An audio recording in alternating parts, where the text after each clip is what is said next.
شهید خو ذات الکلک مشفی و شارتن هفتی و سه شهید بون هن جوان ناسامی وان ندیار بون جبرگو روشنی کی راستی گی به بلگنه گی یعنی خلق عفرینه نه هن جوان عسکری بین هن جوان جی مدنی بون مبدستی خو و شارتن ام شاهد بون ام شاهد بین ام نور بین روژن داوی وقت مگوتی و منو کنی بگاندن افغانستانه ریحات بگردن ملور و شاردن مبجب کربون پشتی در کتنا ما بری اما به چند روزا دبی ما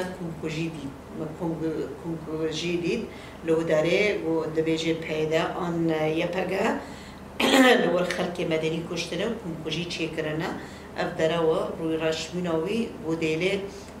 دست به دروا بکه يعني تري وريباز اللي بشيوينا وان نمان بعسكري هاتن شقاندن دخوازينها بشرط تيبت بدروا يعني ما وك كرد او يوك بيدا او وك قص يبقى الرش بكي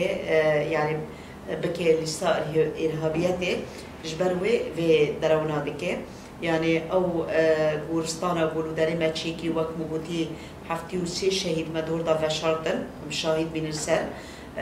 يعني انها دخوازه يعني بدروي خا بكي كونكوجي نراسته وقت مگوتی جي يعني تشتي بودي كي درفاي اخلاق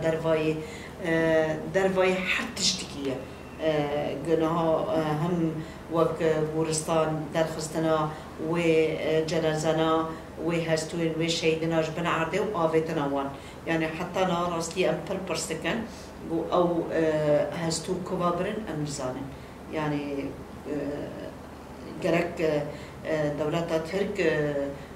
داخياني بده جرك داخياني بده زالو كما هستي زالو كما كبابرن